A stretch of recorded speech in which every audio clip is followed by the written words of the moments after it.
Well, now let's go to the beginning. What is the first film you remember having seen? I somehow think it's Snow White, the animated version, Walt Disney's version of Snow White. But I may not be. It may not be so. The one I think I remember the most was Korda's Thief of Baghdad. And for years as a kid, I used to have nightmares, dreaming I was in the big spider web with the spider approaching, and I'd wake up in the morning and all my sheets were wrapped around me.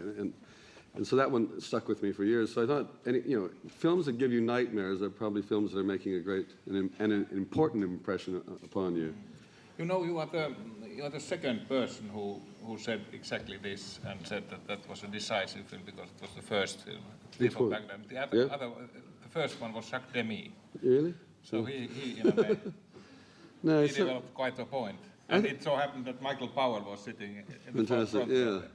You see, I didn't know Michael Powell had been involved in that at the time. It was always sold as Korda's Thief of Baghdad, and that was kind of what we knew. I think it was partly because it's a great fairy tale, and you're seeing things that you don't get to see in real life. Genies, spiders, everything outside. They're big.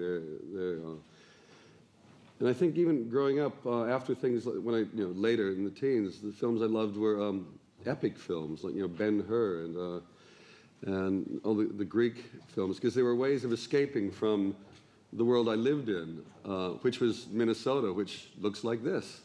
And so it's very strange to come to Finland and see a country that looks like the country I left long ago. And there's maybe it's something about the sameness of the place that does that. But I think the thing that I learned most as far as filmmaking goes, or image making, let's put it that way, was radio. Radio was the best thing for training me to see things, because you have to invent everything in radio. You get the sounds, and you've got to put faces on the actors, you've got to put sets there, you've got to put costumes on them, you've got to light it, and you do this all in your head because you're just getting the sound. And I think that was the best training I ever had for movies. Can you describe a little more your family and the surroundings of Minneapolis, Minnesota? We lived out at a lake called Medicine Lake, which is some miles outside of Minneapolis. And the countryside, it really was very similar to this. It was just slow rolling countryside, lots of lakes. We lived a couple blocks from a lake. It was the road was just dirt road. For a kid, it was wonderful because across the street was a swamp. About a kilometer away was a cornfield. There was a haunted house on a hill. There was a forest behind the house. And so it was a perfect way of growing up in a natural place. We had to invent everything. We had to make things. And the house looked a bit like the houses here, just wooden clapboarding, and very small. But the world was incredibly rich. The thing that always amazes me is we had an outside toilet at the bottom of the garden, a wooden shed. And the winters are like here, 40 degrees below zero, and having to go out and sit on this little wooden shed, on that little wooden seat, having a little wooden shit, was I would have thought would be incredibly painful and would have scarred me for life. But I have no memory of it, no sensory memory of the pain of sitting out there in that terrible weather. But I remember we'd build great igloos out of snow. Again, I think I remember always the disasters. I don't remember the good bits. I mean, we built out of a snowbank a great igloo and could live inside this thing. And then one day we were playing in there, and there was some noise on top. Couldn't work out what it was, but then noticed a bit of yellow beginning to come through the roof. And it was a dog, and he was on top of the thing, and he was peeing. And the pee melted the ice, and the dog and everything collapsed on us. But when we went on the trip up yesterday to eat reindeer, we were walking around, and the mosses are wonderful. And I remember the mosses as a kid because across the street there was this swamp, and they'd cut down a lot of trees, and they had piled them up. And then the moss had grown over them, and you could go into these caves that were just completely covered with moss. And I actually thought that was one of the most beautiful, wonderful places on the world. So, I know as a kid, you sit there in this beautiful natural place, and you invent unnatural worlds. Is what I think is strange, rather than just taking the world as it is, you invent worlds. So the movies were a way of getting out of there and seeing Roman armies marching over exotic locations and giants. And we invented this stuff. But I don't think... And actually what was interesting that I remember was society. Because it was mainly Scandinavian who lived around. We were, I think, one of the few families that were not Scandinavian. But there was an incredible sense of community there. You were involved in things all the time. And it's something I actually miss, because now the only community I really am part of is a film community when we're making movies. And that's maybe one reason I like making movies. It's coming back to a community where everybody's working together. But coming from that kind of world was very special. And I've talked to a lot of other people who didn't come from that kind of world. But it's one of the things that's really stuck with me. And making movies is a way of, I think, getting back to that.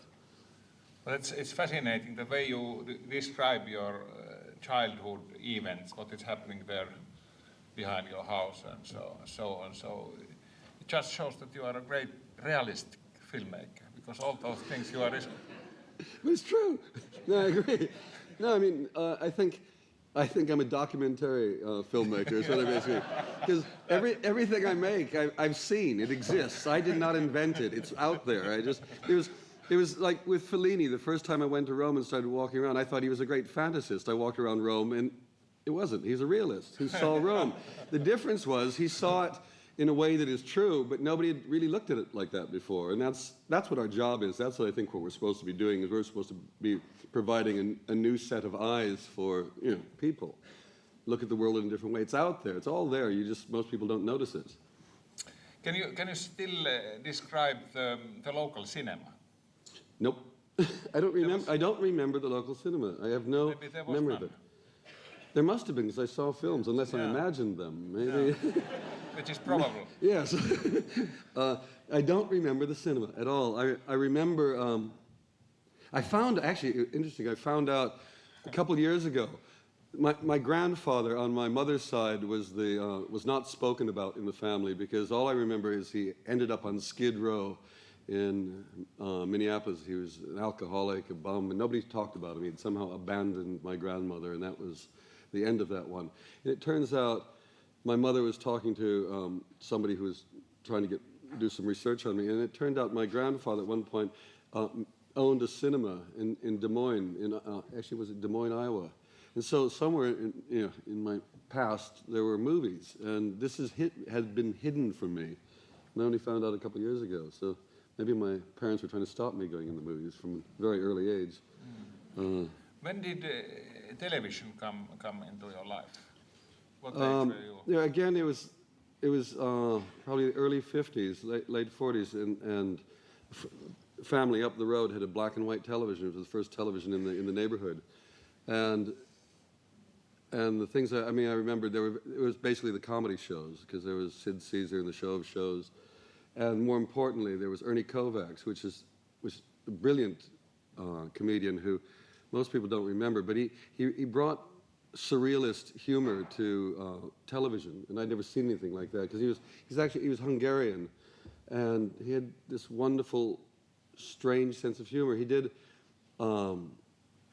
would do things like going into a library. It was like a silent movie, except there was sound effects. So he'd open books, and they would make noises. So you'd open Camille, and you hear. and that's all it was, just walking around and opening books and these sounds coming out, and because television comedy had been, it had come from burlesque, and it was like, or music hall. It was very broad comedy, and this was a completely different way of doing it. He had the incredible privilege, power, whatever, to do his own commercials, because there was a cigar manufacturer who did Dutch Master cigars, and so he got to make the commercials. So not only did he make the programs, he would then, when it came to the commercial breaks, it was another sketch. And he did a brilliant one with it was a takeoff on High Noon with a big showdown in Western Town and two gunfighters there, and they go out and they blaze away in the dust, and boom, the bad guy collapses and dies, and the other one who apparently had won, and there had been a lot of bullets flying, walks back into the bar, goes up to the bar, gets a cigar, lights it up, takes a puff, and 100 holes of smoke comes out of 100 holes of his body, and he falls over dead. And It's just very funny stuff. And if you ever get a chance to see something by Ernie Kovacs do, because it's very unique. And I finally, actually, again, this is a funny year because I went to a festival in Dallas and met his wife. And that only took, 30 years to meet her. It was a lot of very long courtship there. But now we're very closely related. Well, Ernie Kovacs is certainly unknown in Finland because the shows were never shown, and also as an actor in films, so very few people probably know this. But how about Martin and Louis? They would be known in Yeah, I know. That's, again, I basically cinema to me Jerry was just, Lewis. yeah, Jerry Lewis was, I just loved popular cinema. I didn't know about, foreign films, art cinema, nothing like that. I just knew what was in the cinema. So I went just like every other kid and watched movies. And yeah, I loved Jerry Lewis. That kind of clowning around was, making faces, making a fool of yourself, falling down in funny ways. What more could you want out of life? That was wonderful. And it's very funny because now, Jim Carrey does that work now. He's taken over for Jerry Lewis. And my son, who's 10 years old, that's what he's doing. He's doing the same kind of impersonations, behaving in this very silly, outrageous way. Eventually, you grow up, and I really got bored with Jerry Lewis. It seemed to be only one level. And I think the worst thing is Jerry Lewis became very pretentious. I think he thought he was saying much more. He wanted to play Hamlet. And I don't know. And I didn't think his films got better. He was a very, very funny physical comedian.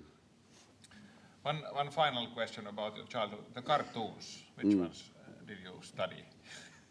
Again, I didn't study cartoons. It was only years later when I was probably in college that I knew who Tex Avery was, or Chuck Jones. I didn't know. They were just cartoons. They were things that were out there. I was totally non-analytical. I wasn't interested in the encyclopedia of filmmaker or cartoons. These were things that were just part of life, like a tree or a rock. They were out there, and I liked them. But Disney was always the best. I mean, Disney, I love the detail in his work, especially something like Pinocchio. I think is an astonishing piece of work because it's such a simple little film. It's very small, but it is so rich with all this detail. That's what fascinated me. I mean, Disney became a huge influence, and later on, when Disneyland was built, I just followed Disney's trail because you didn't get a chance to see that kind of craftsmanship that often, stuff done at that level of rendering, and that was very important. Then on the other hand, Tex Avery was just great with the terrible wolf howls and incredibly short, violent, silly stuff with no reason for it, no excuse. It was just funny and violent. I've got to get out of this thing. I'm going to die in here in a minute. I'll be back in a minute.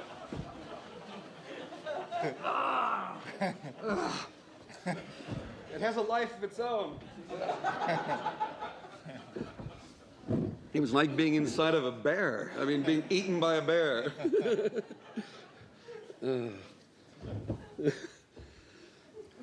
What was your father doing? My father was he was a carpenter, and he was a coffee salesman for a long time. So he was away from home quite a bit. He also helped build the Alaskan Highway, driving earth movers. But I basically was aware of him being a carpenter, and he was always building things around the house and expanding the house, doing things. So it was very nice to have somebody who teaches you to work with your hands right from the beginning. So I could do the same things. I could saw timber and put it together. And the first thing we did, we took this outhouse, this biffy, this outdoor toilet, and turned it into a 3-story tree house. That's what we did. So everything became very useful. This stinking timber was turned into this incredible tree house that sat in the tree, and it was above the electricity wires. And in the winter, when the snow was incredibly deep, we would jump off the top of this thing trying to catch the wires on the way down, not knowing how dangerous that was. And I remember doing a really nasty trick, because there's always been this, I don't know why I do it, but there's just a side of me that does nasty things, I guess. We put a door on the second floor way up there, and you had to climb a ladder to get up there. And next to the door, I put a cork, but in that cork was a needle sticking out, and the cork was there covering it. So if you pushed the cork, and that was the button to open the door, you would prick your finger. And then I put a sign that said, "Do not push." So it seemed reasonable, you know. So you tell people, don't push it. And of course, they push it. And this terrible kid in the group went up there, and he was a real smartass, and he was the first victim of this thing. And rather than just pushing it, he said, ha ha, I know. And he went wham with his hand. And he just howled of pain, and he fell off the ladder. And that was, but it's very funny how you do that, because I was being very honest, I thought. It was also being very malevolent at the same time, but I didn't want to lie to anybody. What are your school memories? That you are hardly the kind of person you could easily imagine in the school. No, I was actually a great student in school. I mean, well, my early days in school. I think I began my whole art career, my drawing career, by cheating. Because the first prize I won was we went to the zoo in Minneapolis, and we were supposed to come back and draw an animal. And I cheated and brought a book back with me, and I held it in my lap, and there was a book of a drawing of a bear. And I copied it, and I won a box of crayons. It was the first prize I ever won. And so everything I've done has been cheating ever since, and copying and stealing. And that was it. School itself I was a very well-behaved child, I think. And I went through school, and particularly in high school, I ended up with straight A's. I was valedictorian, I was king of the senior prom, I was letterman, I was student body president. I was everything you were supposed to be a good American in those days. And then I went bad after that. Something happened. But it was a time when you really, it was after the war, and everybody was working very hard, and education was incredibly important. So I studied science and math, because that's what they were basically doing, was training technicians in America, and I was very good at it. But I got to college, and we didn't have much money, so I was lucky. I was able to get there on a scholarship. And within 6 weeks, I realized I didn't want to be any of that stuff, and then things started changing. But I mean, at least I start life in a respectable manner. Yeah. As indeed all my films are, very respectable. Sure. Sure. But you had moved to Los Angeles. Yeah. In '52, my parents moved out to L.A., and I really thought L.A. was going to be cowboys and Indians. It was going to be wonderful. It was going to be the most wild, adventurous place ever. And we moved into a suburb, a tract out in the middle of the San Fernando Valley. It looks exactly like the play Edward Scissorhands.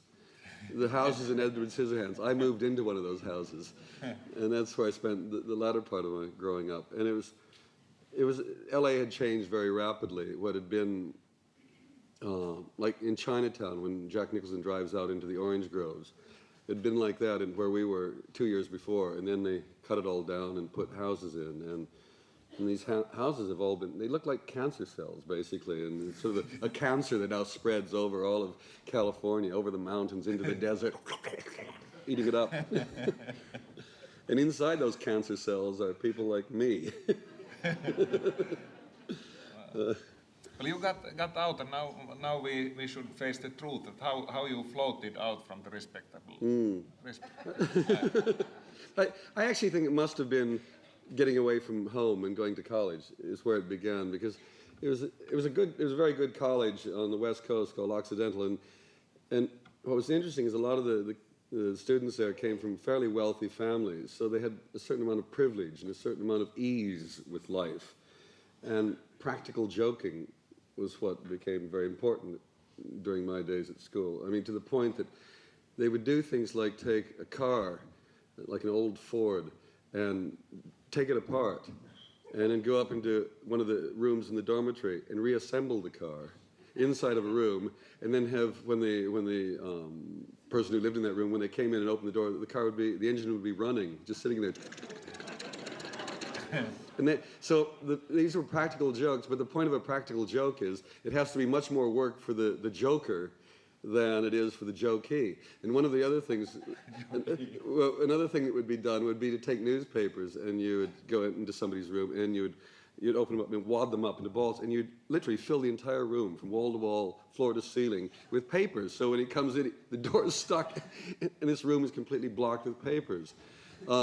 it was all pointless stuff, but again, it was about organization. To do these things requires an incredible amount of organization. So that was, I think I learned about organization by doing practical jokes. And it's and another more destructive one was to take a bed from the room, hang it out the window with a rope attached to it, back in through the room and to the door, on the door handle. And then you take the pins out of the hinges of the door, because the doors open inwards, and shut the door, and it would be the lock that's holding the door in place, and the bed is out the window with the rope. And so when the person would come in drunk, put his key in the door, turn like that, the door would go across the room and smash against the window. So this is what college was. And it was a very interesting time, because it was a very intelligent college. People were very smart, so the level of intelligence was very high, and the level of joking was very high. And it was a great time. and then what happened? I actually, from not being a physicist, I went into the art department. If I'd been an art major. But the art history teacher was incredibly boring, so I quit that and ended up taking political science. Because with political science, you had the least number of required courses, so you could have those, plus you could take courses in drama, Oriental philosophy. And so I basically gave myself a very liberal education, an education that really was going nowhere, because most people were learning to be a doctor, a specific career they were aiming for, and I thought that was awful. So I just wanted to learn a lot of things while I had 4 years away from the real world. And so I gave myself a broad liberal education, and I had no idea what I was going to do. And there was, I think, one summer I worked in an architect's office, because I thought I was going to be an architect. And after a summer of seeing compromise, like at this place, it was terrible. It was the biggest firm in Los Angeles, and basically they were constantly compromising the work. You'd start with a good design, and then the client would come in, and then, oh yes, if that's what you would like. And I kept seeing things deteriorate over the course of this, these discussions with people who had no, as far as I could see, aesthetic sense or design sense. And so I became very disillusioned with that, and quit, and then got a decent job at the Chevrolet assembly plant out in the San Fernando Valley, and I was working the night shift, and that was, I think a lot of my cartoons came from that, of the idea of assembly line behavior and things being created, because it's just, what was it, 52 cars an hour came through, and this line never stopped. It just went on and on and on, and I would get behind, and so when there would be a break and the line would stop, I'd have to keep catching up, because I'd end up in other people's areas and have to work my way back. And I thought I was doing a very good job, because my job was using ammonia and water. This is in 1960, 59? And it was when they'd started building, the Kurismakis know these cars, with great windscreen. The windshields were great, huge amounts of glass on these things. Everywhere was glass. And I had to clean all the glass on the right-hand side of the car, because the inspectors would use grease pencils and mark them up, and I would go along, and it'd be perfect. And inside, you're in extremely hot conditions. You're lying on your back with ammonia dropping in your face, but it was going to be clean. It was going to be beautiful. And a month of this, I thought I was doing a great job, because the cars would leave my area perfect. And then I noticed later that they were coming around. Some other cars were coming around over there, and I thought, and they're covered with marks. I thought, Jesus, I don't know who's working that bit of the line. And then I one night did a walk and followed the cars and realized those were my cars that somebody had marked up after I had cleaned them up. More inspectors had been marking, and I decided at that point to quit. I was not going to work for nothing. Either I was going to deliver a clean car or no car. And so I quit and decided never to work again for money, and never to do work. And it's true. I swore to myself I'd never work for money, and I would never do work that I didn't have complete control over. And so I went to work in a children's theater and made sets and painted myself green and played an ogre.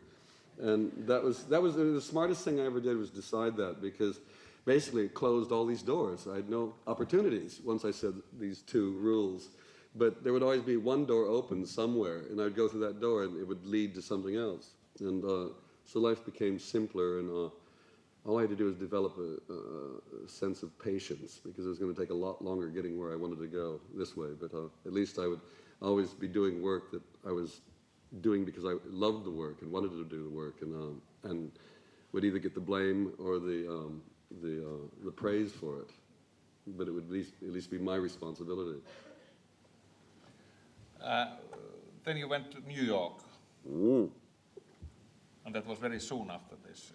Yeah, because I graduated from college and I didn't know what I was going to do, and I was working in a children's camp up in the mountains, and I was reading a book which was the autobiography of Moss Hart.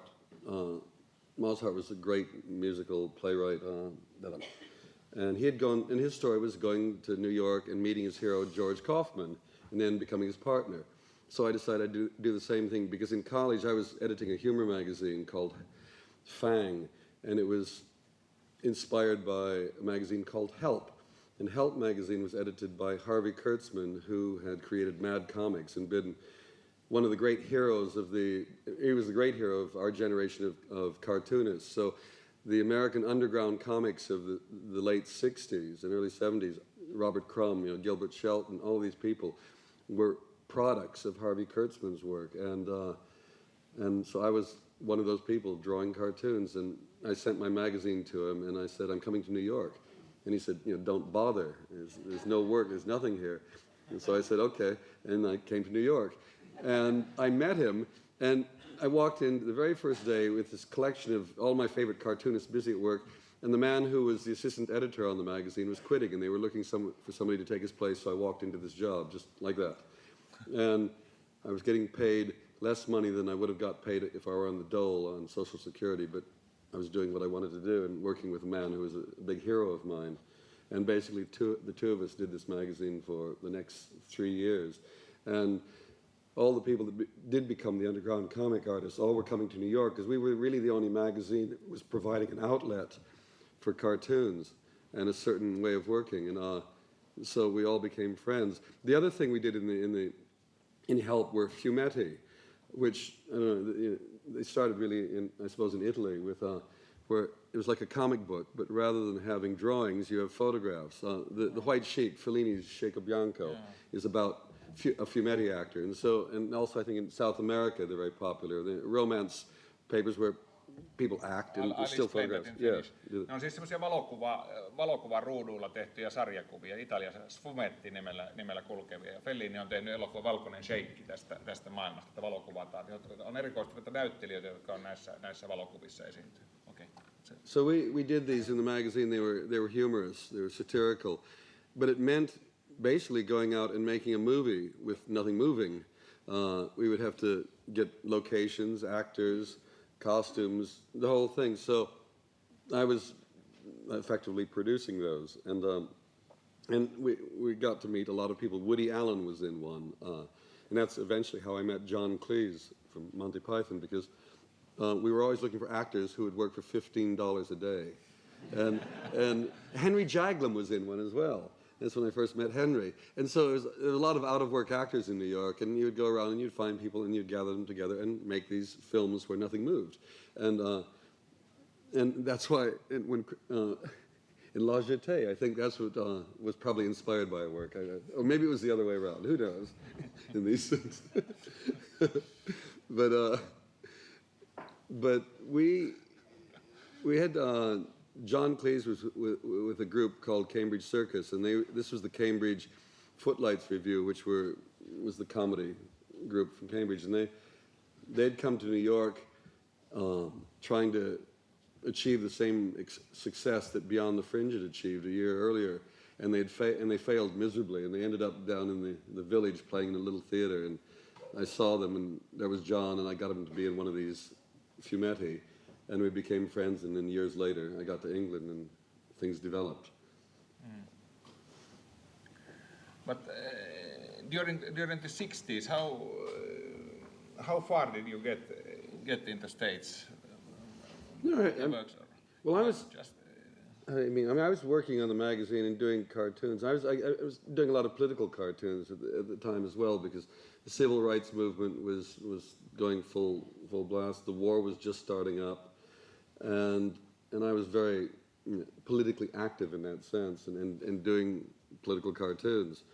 That was really a sideline from what the main work was.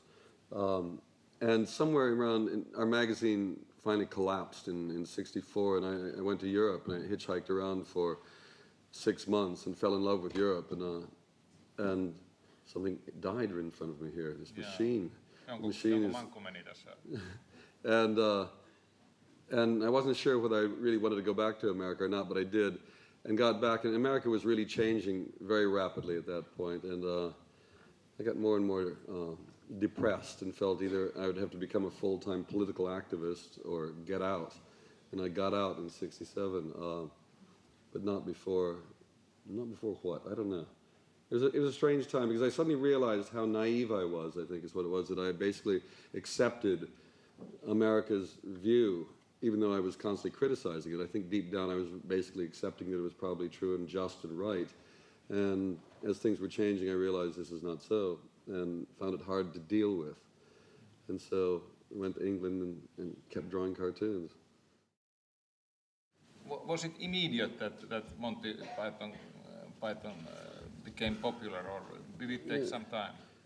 No, it was very quick, actually. I mean, the very first show was disastrous because the people coming to see it, they saw a circus and they thought it was going to be some animals and some clowns, and they came and they were all sort of middle-aged ladies and people, just very nice people, and we started doing this stuff, and you could hear all of these jaws going clunk, clunk, puh. And it was a very funny show because nothing was coming back from the audience. Anyway, we did it, and the BBC didn't know what to make of it because they hadn't seen anything like this before. I mean, there had been things before. Spike Milligan from The Goon Show had been doing things, but I don't know what it was about ours that it seemed to make a difference. I think quite possibly because I was doing animation, it looked different than other things. It had an element that wasn't, a texture that wasn't there in some of the other comedy shows. But after the fourth show, the BBC took it off the air. They didn't really like it, and they replaced us with the International Horse Show of the Year. But the great thing, in the middle of that program, we were watching horses running and people jumping, and in the middle of one of the things, they suddenly started playing this music as the horses were running. It was and it was our theme song, so we invaded the horse show somehow. But there seemed to be enough pressure from people out there. We'd gotten really good reviews, and there was just enough noise being made that they put it back on. And then it just kept going. It happened in the States again when finally the shows went out, which were years later. They finally got into America. And I remember in Iowa, they came on, and then they were pulled off, and 1,000 people started marching down the streets demanding that Monty Python be put back. And it was great because we had to do 13 shows in each episode, and literally there was no producer really, there was no director. There was a producer-director, but he had no influence on us, basically. The six of us did everything, and we wrote it all, we performed it, did the cartoons, and it was a very unique time, and it doesn't happen very often where you have that kind of freedom and no censorship, nobody saying, the audience won't like this, our ratings aren't high enough. And it gave us a chance to just experiment and develop. One of the most important things was the fact we had to produce 30 minutes every week. And that was hard. So there was a lot of material that when we wrote it or read it, didn't really like, but we had to put it in the show to fill up the 30 minutes. And some of that proved to be the best material because it was the best material, that's all. But we didn't recognize that it was that good. And sometimes being forced to do things like that, not having total freedom, but because the restraints on us, if there was censorship, it was based on time. Time was our enemy in all of these things. And time was what we were always fighting against. The fact that we didn't have enough time and that we also had to fill up 30 minutes, which is a lot of time. And so somewhere in there, amazing things happened that wouldn't have happened otherwise. And then we could say, oh, that worked, so let's try some more. So it was a chance to really grow as you were doing it and experiment and take chances. And if it didn't work, the next week you were doing another show. So it didn't matter. It wasn't like a movie where if you fail at a movie, it takes a couple of years, 3 years or 4, I don't know, whatever, to get the next one going. So it was a good time to build up confidence, basically, or build up arrogance. We began to believe we were actually pretty good. And it just was very useful later on because when people were saying you're doing shit, you say, no, we're very good, we're successful, don't worry. Well, certainly, it seems that this situation that's bordering the improbable, that you are doing one episode in a week, every week, so that must have helped it, to create the kind of humor, because you had to work feverishly all the time. But I mean, that it needed really 6 very talented people to put everything there, all their energy, because it's incredible that these episodes were done in 1 week or so. Well, it wasn't. Because they still work. They are all the time. Yeah, it wasn't. To be honest, I mean, the 1 week is not really like it, because we spent quite a long time writing it in advance. Yeah. Everybody would go and go away. We would write separately or in pairs, and then the material would be brought back in, and we'd have reading sessions, and it would all be read out, and the stuff that everybody laughed at would go in this pile, the stuff that some people laughed at would go in this pile, and when nobody laughed at would go over here. And then we would try to assemble these things to make programs out of them, because they were such different ideas. We would try to force things together. Or say, well, that sketch, the first part doesn't work, but the second part works. Well, we could use that, and we could stick it with this thing, and that's how it would go. And then some of the things that Eric and, say, Mike and Terry wrote, they couldn't make it work totally, so they'd give it to John and Graham, and they would rewrite it, and things would work. And then, so each show we would develop a strange kind of theme or a thread that was going through it that at least made sense to us, not to anybody else necessarily, but it gave a structure. And then when they would get into trouble, they would just say, the script's actually read like this. The sketch would go to a certain point and then stop, and it said, Gilliam takes over and gets us to here, to the beginning of the next sketch, which for me was fantastic, because I, again, was working within parameters. I had a start point and I had an end point. Now, there's many ways to get from there to there. And so I could then play and let my brain just fly around the place. And usually, I was working 7 days a week, and there would usually be a couple all-night sessions in that time. And late at night, the pieces of paper and the drawings and the photographs actually start doing the work for you. You don't have to do anything. You just sit there, and they all do things. And it all starts happening. And it's very clear what's right and wrong. And working under that kind of pressure just frees your mind up. Because I always find one of the difficult things is the sense of responsibility, or the onus on you to do something really good and not waste the money. And that responsibility sometimes becomes too big a pressure, and you can't function properly. So you have to break through all of that. What was interesting at the time is that the underground press, generally, they all thought we were drug fiends, because they couldn't imagine we could do this program without the aid of chemicals. And we weren't. It was the most drug-free zone. I mean, some of us were alcoholics, but but as far as acid, nothing like that. And they could never understand that people could actually be that bizarre without taking drugs. What was the main difference, in your opinion, when you moved from the television work of Monty Python to the feature-length films?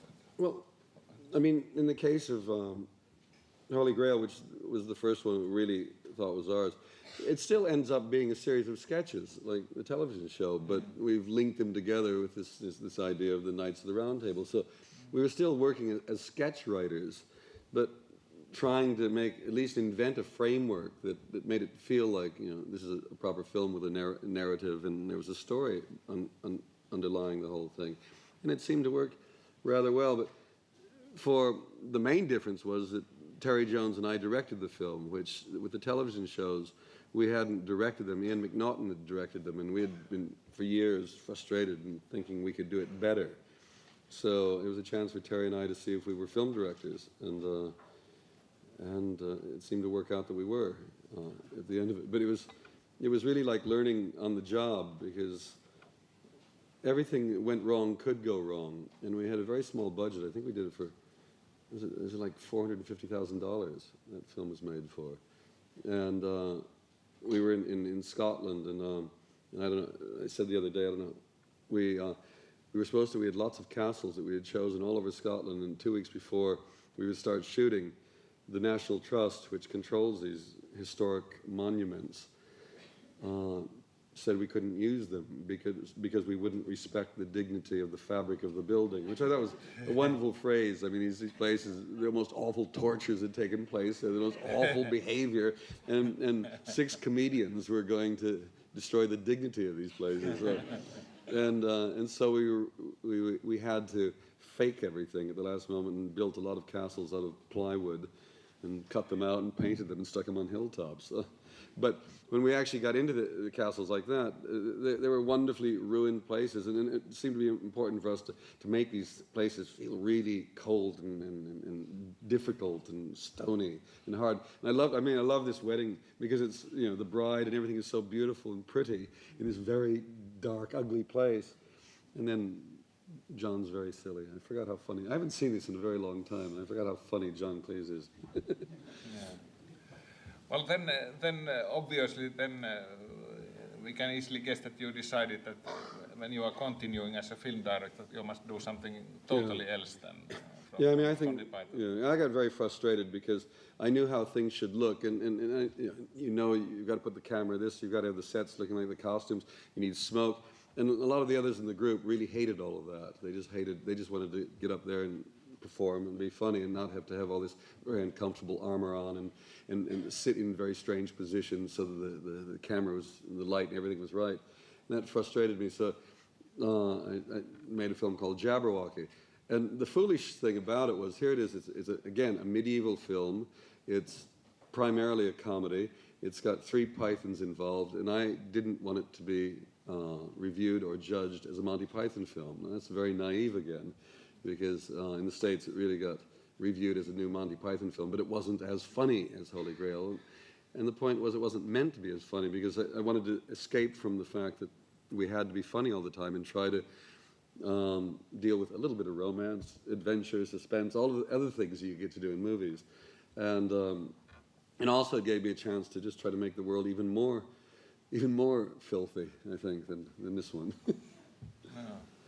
Before leaving the Monty Python phenomenon, so you were involved after all these years. You were also involved with Life of Brian, which is the kind of most famous blasphemy, probably. Yeah, but it's not blasphemous, because it would have to be blasphemous. It would be blasphemous if it was about Christ, but it isn't, of course. It's about. But how was it interpreted then? It was interpreted as blasphemous. Yeah, that's what I mean. That it got quite a reputation. So yeah, it was very. But how did it feel in the present England? How did it?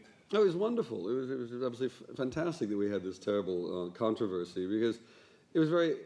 We actually went out of our way when we made the movie to not parody or to make fun of Christ as such. He's in the background doing his work properly. And so we were very clear what our intention was, because we knew we would be accused of blasphemy, so we avoided that one. And but when it came out, of course, we were accused of blasphemy.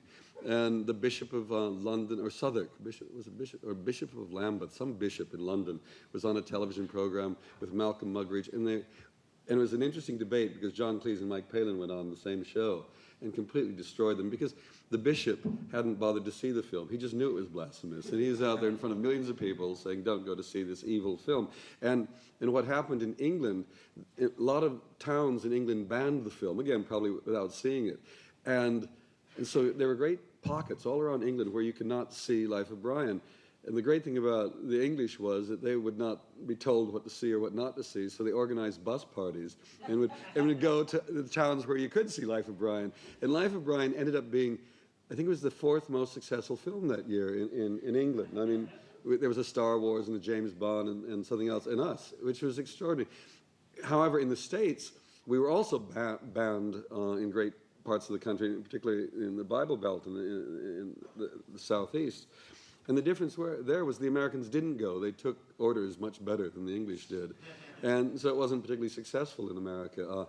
But one of the most enjoyable moments was in Variety, in the trade paper. There was a whole page dedicated to the controversy about Life of Brian, and 2 columns were the Catholic Church and the Legion of Decency decrying the film.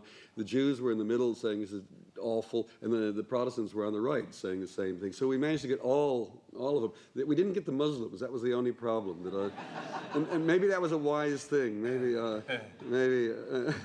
a fatwa is not what you want as a filmmaker. But it was wonderful that we seemed to alienate everybody equally, which is the right thing to do. No discrimination when it comes to our kind of comedy. but it was an interesting film. I, by that point, having done Jabberwocky on my own and really enjoyed being free from the group and having actors who would actually take, instructions when I said, lie down on the ground, I'm going to pour all of this dust over you, and then you're going to do this, that. And they did it. And it was an amazing moment in my life, because with Python, you say, lie down in this pile of shit and eat it. They wouldn't do it.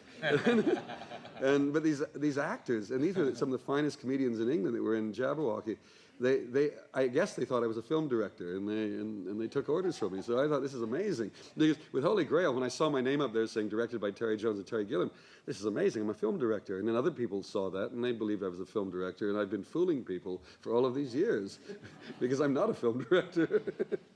I only pretend to be. But you had probably plenty of plans at that point. Yeah. And some of them took much time then to develop. I remember that Brazil was something 5 years in development or something. Yeah, again, I think it was after Jabberwocky we started working on Brazil, and we were writing it. Which was already in 78, 77, 78 then. Yeah. Even while Life of Brian was going on, we were working on it, and it kept changing, and I couldn't get it right. And so can you trace the really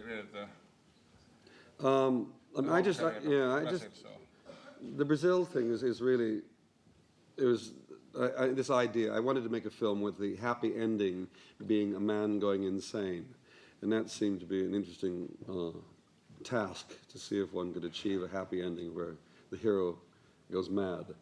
And then it was a lot of things that were just bothering me about society all over the place. And Germany was actually starting there were laws which were, if you didn't denounce the Baader Meinhof gang and any terrorist, you would be subject to almost the same punishment as if you were a terrorist. It was getting very bad in Germany at the time. A lot of teachers, professors in colleges were asked to basically sign loyalty oaths and denouncing people that they didn't even know. And I thought, this is the times are getting ugly. And in South America, there was, everybody was disappearing in places like Chile and Argentina. And politically, I thought it was a very painful time. And so we started working on it. And basically, it was called The Ministry at the beginning, and it really was just about the idea that these great bureaucracies become animals, become organisms that are determined to survive no matter what, and that if you are an anti-terrorist organization, if there are no terrorists, what do? Well, you have to invent terrorists, and you have to keep the bureaucracy going. So I kept thinking of it as an animal that would not die, and at the same time, it was an animal without necessarily a head, because in the film you'll see there's no director. There's the second guy in charge is there, but there's no guy. The first guy is not there. Maybe there is no head to this thing. And it was about people being part of systems and not accepting responsibility. So the character that Jonathan Pryce plays is somebody who is privileged, who is within this system and could be doing something, but chooses to avoid that responsibility by staying in a job below his capabilities, so he doesn't have to think about anything and can live in his dream world. And these are the things I was playing with. It was and we couldn't get it right. And I was working first with Chuck Alverson, who wrote Jabberwocky with me, and that didn't work. Is that for me? That phone call? And I remember one day somebody said, "Have you ever worked with Tom Stoppard?" So I thought Tom's verbal skills and my visual skills would go really well together, and so we met and we started working on the thing, and we worked for quite a while on it, and it wasn't quite coming together because I really enjoy collaborating. It's the only way I know how to work, is working with other people, and it's a two-way conversation. And with Tom, he was a very successful playwright, and playwrights are not really used to working like that. In the theater, the playwright is really God, and he writes his play, and it comes in, the actors do it, and that's the way Tom worked. And so in the end, it became a bit frustrating, and I didn't think we still hadn't got the script right, but Tom did absolutely brilliant things that, buttle-tuttle confusions, great changes in the shape of the thing that were fantastic, but I still didn't think some of the characters were right, so I started working with Charles McEwan, and eventually, at the end of this whole thing, we ended up with a script. And then we started making the film. And what I remember is 12 weeks into the shoot, which was supposed to be, I think, a 20-week shoot, we were clearly going to be, weeks and weeks over schedule, and we were going to have a 5-hour film, and it was going to be millions of dollars over budget. And so having spent all this time getting the script perfect, we then stopped for 2 weeks and sat down and just started ripping the pages out of the script. So the whole process of doing a perfect work is something I don't even pretend to do. At each point you think you're doing the best you can possibly do, and it's right. But then reality sort of rears its ugly head, and you say, okay, got to change it all. We got it wrong, and started doing things. Because in the original script, the fantasy sequences were almost a film in themselves. I mean, what basically I pulled out was a lot of the fantasy sequences, which just were enormous. It was just a huge epic film was going on in his brain, and so we went back to work shooting, and the film continued. But it's interesting, because I find as you're working, you've got to pay attention to what's going on, because things are changing. You may write a scene that you've got to have, but you start shooting and you walk into the room and you've done certain things. You've actually said what you wanted to say in that scene that is going to be down the line here. So, okay, we don't need that scene. And you start throwing it out. And the thing becomes just an organic way of working. And it was like even designing the film, the way we worked, a lot of the machines in the film were not so much designed by an illustrator sitting down and drawing the things and drawing plans. We worked, again, in an organic way, where the head of the special effects guy had some old teletype machines that had never come out of their cases, and they cost 25 pounds each, I think it was, something like that. And he got them and said, oh, these are great. And so he said, well, they look good, but let's take the covers off and see what they look like inside. Oh, that's better. That's more interesting. And then he said, okay, well, let's turn that into sort of a computer thing.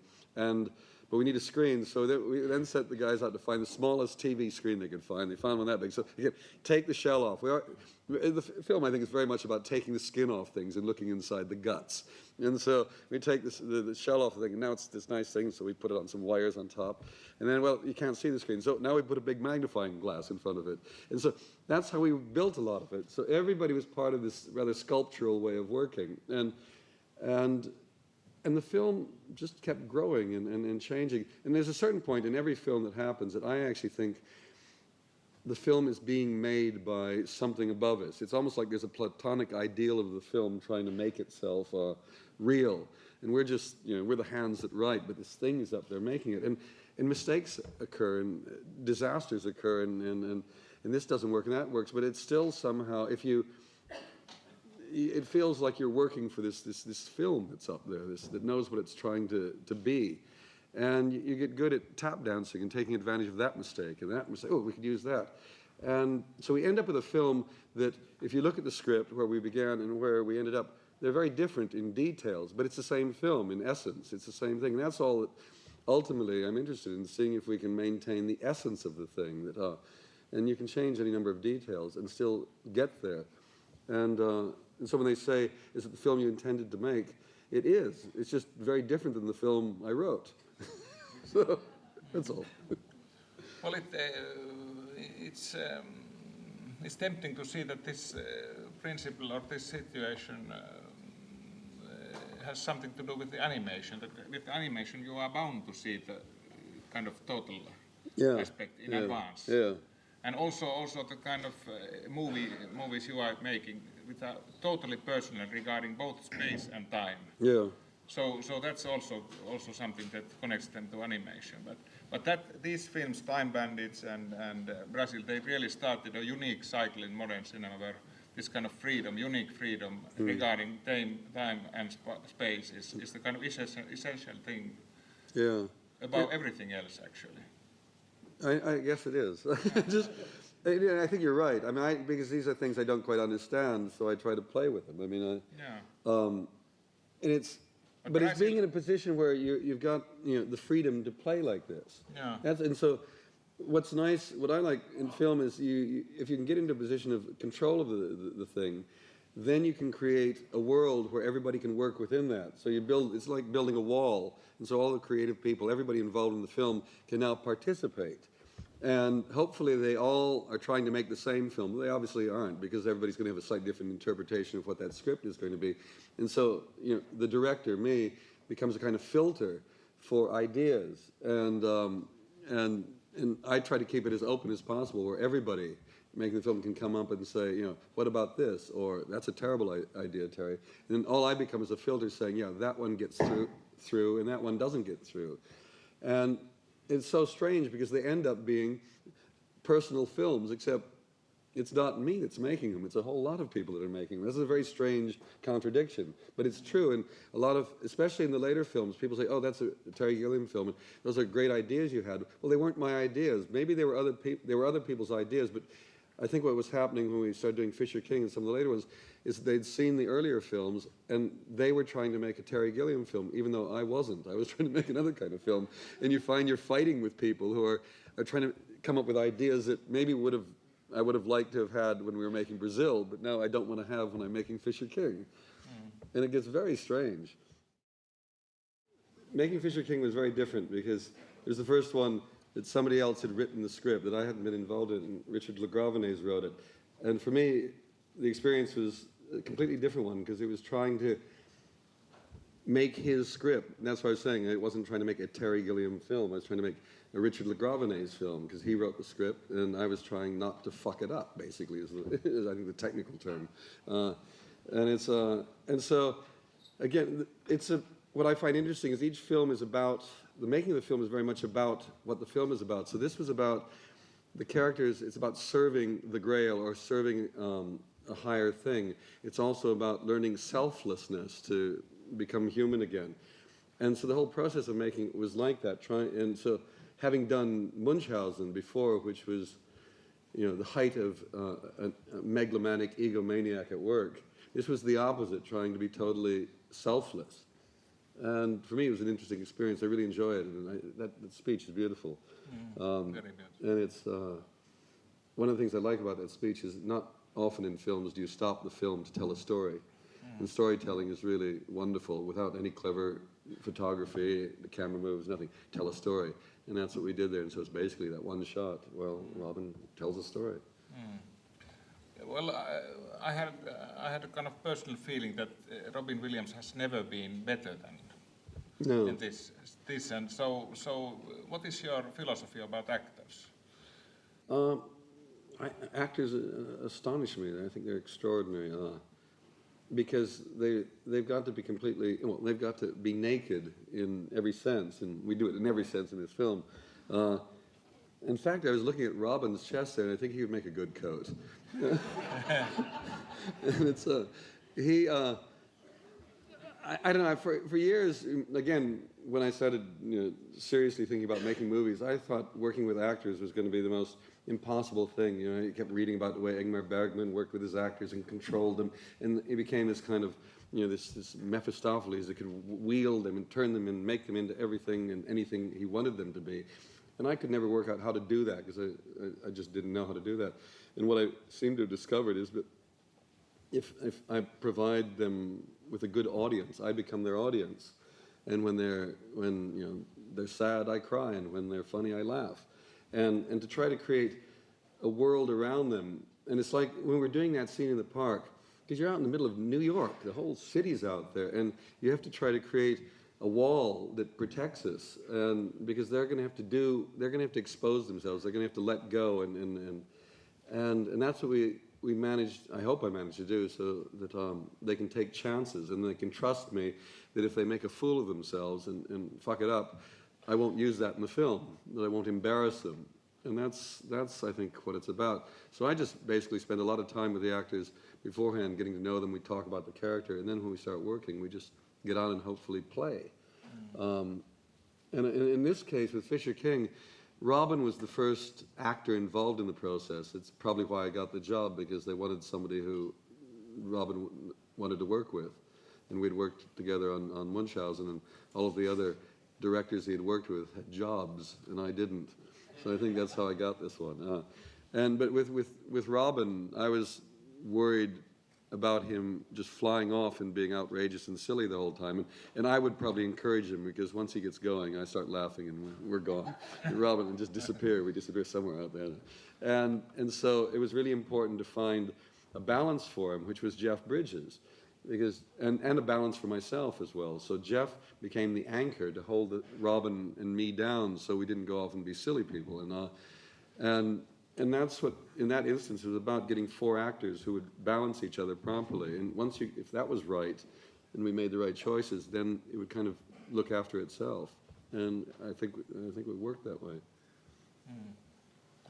At that point, when you already were doing several films in a row, so were you worried about your versatility, because you had thus far been probably very happy doing quite many things at the same time and having then and not knowing exactly what to do, but then this kind of career of international filmmaker, film director, is something that it's just goes on, and it's not likely to have interruptions. But it does. I mean, I spend a long time in between films not working. I mean, I'm working. I'm trying to write or think. But I mean, my films, when you look at the dates, there's these very big gaps in between where life kind of gets in the way, and you know, it's either that I can't make what I'm wanting to make, or I'm not able to get the script right, or I'm just doing something else. So I don't rush into one thing after another. I mean, I look around and there's so many directors that have, you know, they finish one thing and they've got the other thing already on the go. When they're editing one, they're in preparation on the other. And I've never been able to do that. And I don't normally know what I'm going to do next until the current film is out of the way. But what had happened was, I mean, I think there was sort of a rise with Time Bandits, which Time Bandits was a really important film in the sense that it was a huge success in America. It's probably the most successful film I've been involved with in America. And by making that kind of money, you know, the studios come around more, I mean, not just studios, everybody comes around and offers you possibilities. And then we made Brazil, and Brazil was not a commercial success, but it was a big critical success, so I'm feeling really good. And then we do Munchausen, which is the most complex and difficult and biggest and most expensive film I've ever been involved in. And it was some kind of, there was some kind of punishment for hubris going on when I was making Munchausen, because we went into this thing and it just kept getting bigger and more out of control, and it was the most nightmarish experience of my life, because I was the one person that knew that the film would never be able to be finished. It was impossible to finish the film with the way things were going. And so finally the film came out, and it was like I was burnt out. I'd just gone so far out there and tried so many things, and in a sense, I didn't fail, but I didn't get, I don't know, I think I got beaten up a bit for that one. And so I was very depressed over that, and I actually thought, I don't think I can make films anymore. And that's when Fisher King came along, and it was just perfect. It was like The Fool, and all those things that are talked about in the film were what I kind of needed to keep going at that point. So we made this film for not much money. It was the first film I worked in Hollywood. I mean, I didn't actually work in well, we did work in Hollywood a bit, but it was a studio picture, studio money. And I went out there, and it was the first time I didn't have a final cut officially. I didn't have a lot of things, but I thought what would be interesting is to go out and put my head in the lion's mouth out there with nothing and see if I could pull it off. And it worked, and the film was made.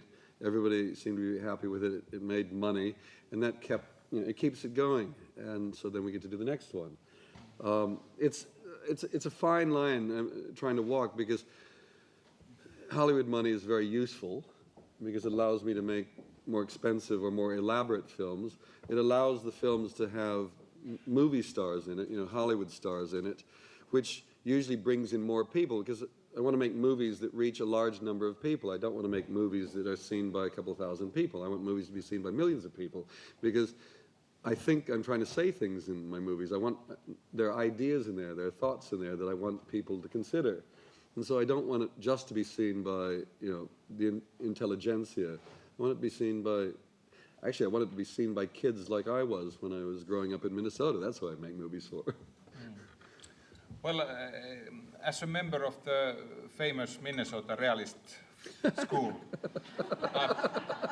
art movement, so I would ask that what are your considerations when you are depicting future?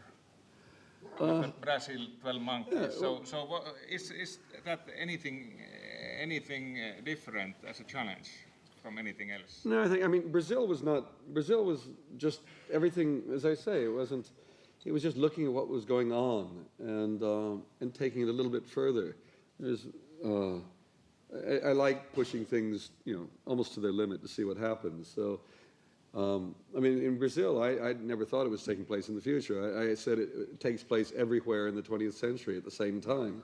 And so there's things that, were futuristic looking, but people were wearing clothes from the 50s, and they were with architecture of the 30s. So it was this mixture of everything. And so I didn't think of it as futuristic. I just thought, you take what we've got around us and let's push it to the limit, see what it's like. I mean, a building like this, behind those walls, there's wires and ducts and plumbing, but nobody thinks about it. It's in the ceiling and the floor. So in Sam's apartment, you pull the walls apart and it's just like the guts of a human being, an animal in there.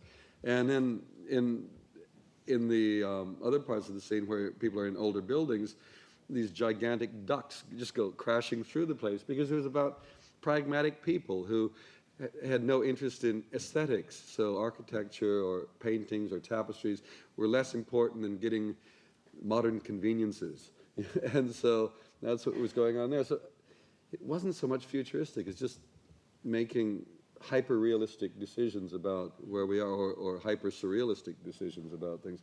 It was more difficult in 12 Monkeys because the future was going to look a lot like Brazil, I thought, which was dangerous. And the only way I could deal with that was to try to think what it was like living in a submarine below ground. That was it. And in a sense, I avoided what the future was going to look like, to be quite honest, in 12 Monkeys.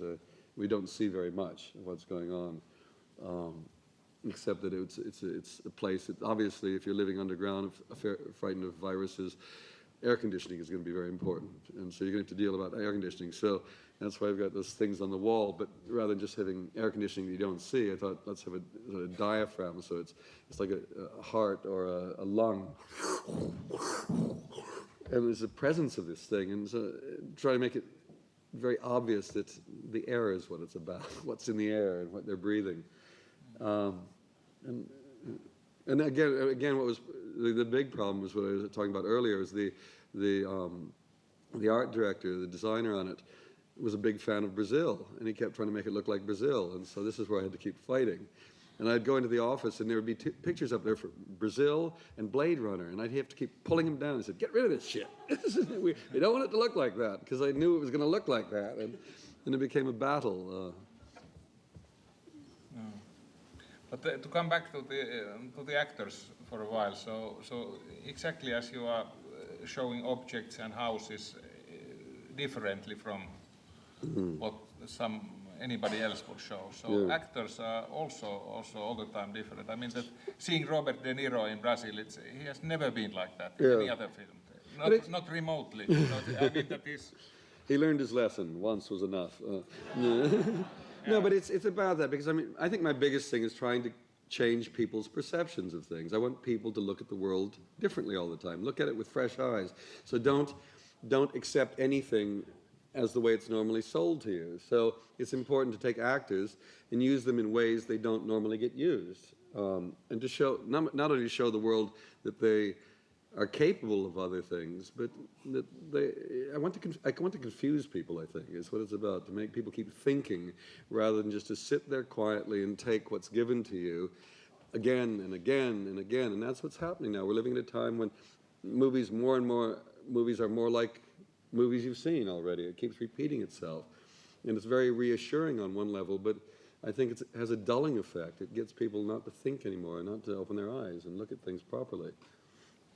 And so with actors, it's like Bruce Willis in 12 Monkeys. It was very important to get Bruce Willis, because not only did it get the film made, but it let people see Bruce Willis acting in a different way, and Brad Pitt, for that matter. And these were actors who came. They wanted to be in the film. They wanted to show the world they could do different work. They could do better work. They could. Thank you.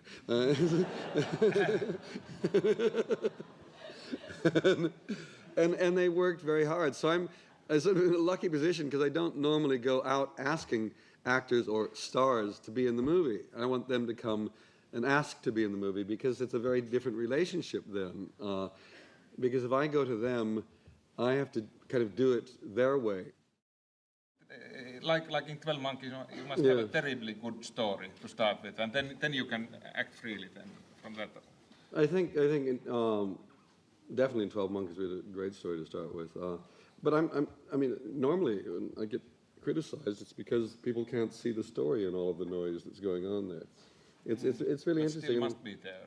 Yeah, it's there, but it's very interesting because I mean, you sort of see that like in Brazil, I remember a lot of the reviews they commented on the look of the thing and the design, and didn't even mention Jonathan Pryce's performance. So it gets very strange.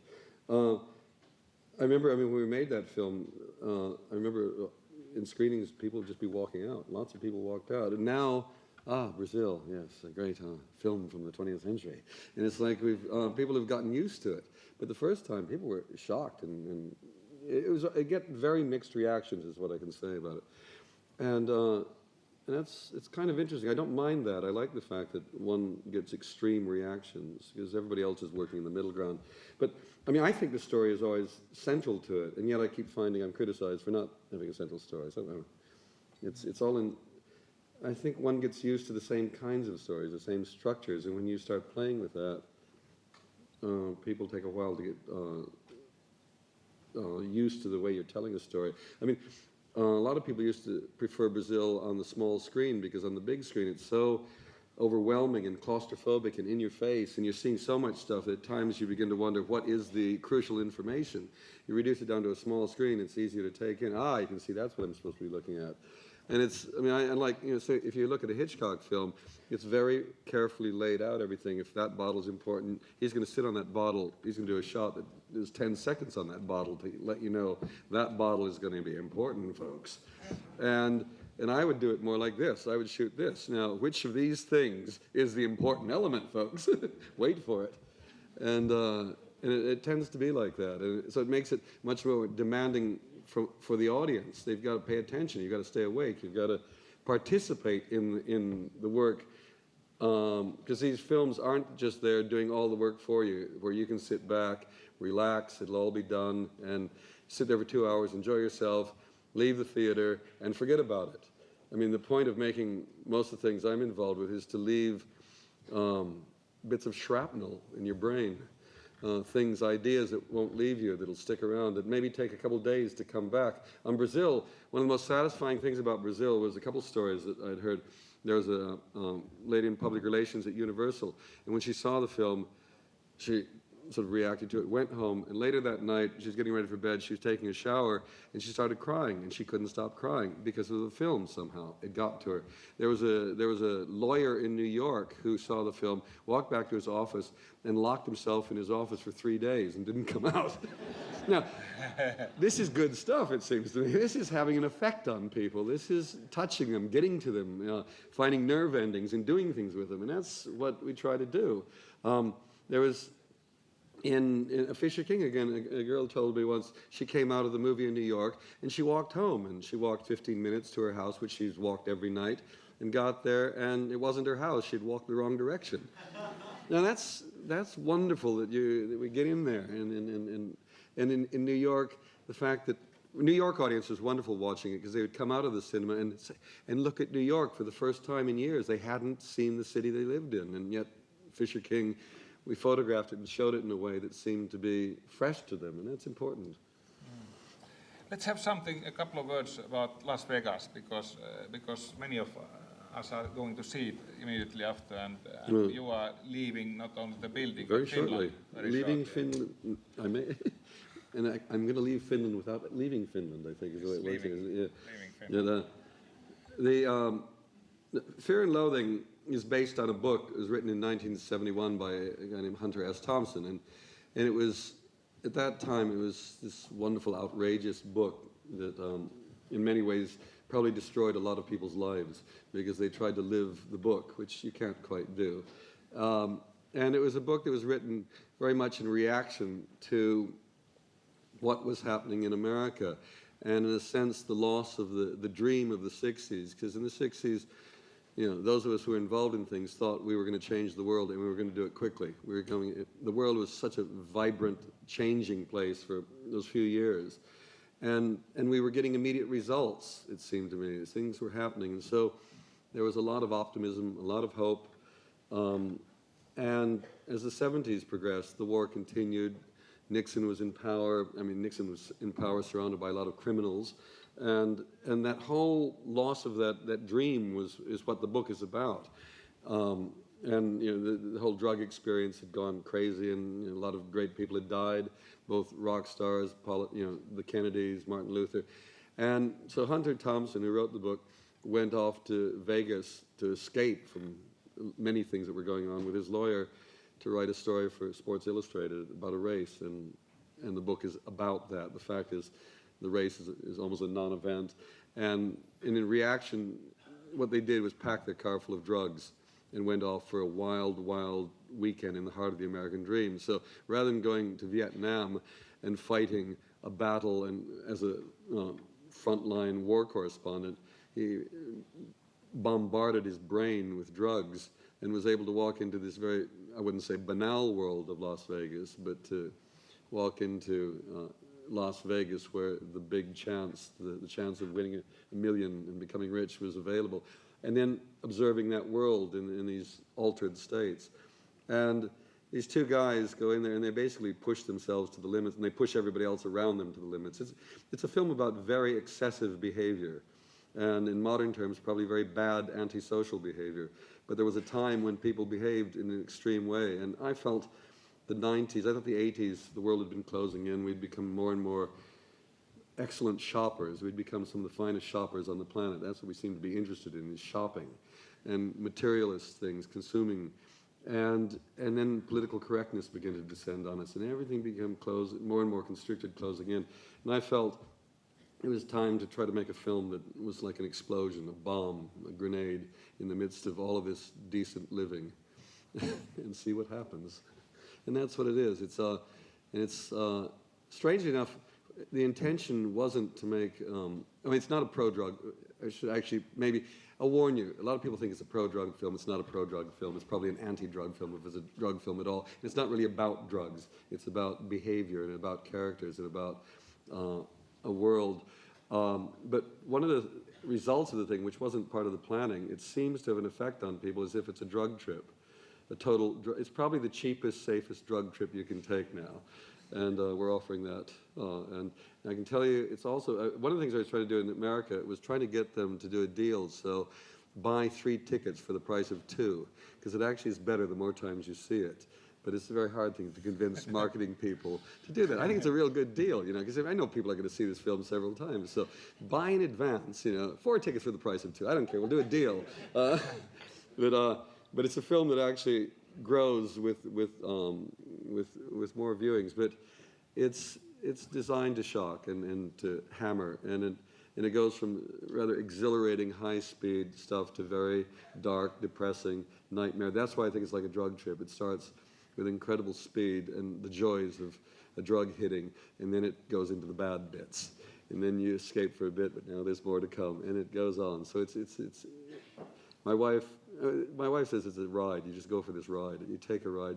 You don't check your brain in, but check parts of your brain in. Don't use all of your brain. Use parts of it. Use bits you don't normally use, and go on a ride, and you get through it somehow. But it's, I'll tell you, I mean, it's one of the reasons I want to do it also is work with Johnny Depp, who I think is just an extraordinary actor. And again, I'm reacting to some critics who said it's a bizarre performance. It's like a cartoon. It's not. What you see on the screen is a genuine and accurate portrayal of Hunter S. Thompson, the man who wrote the book.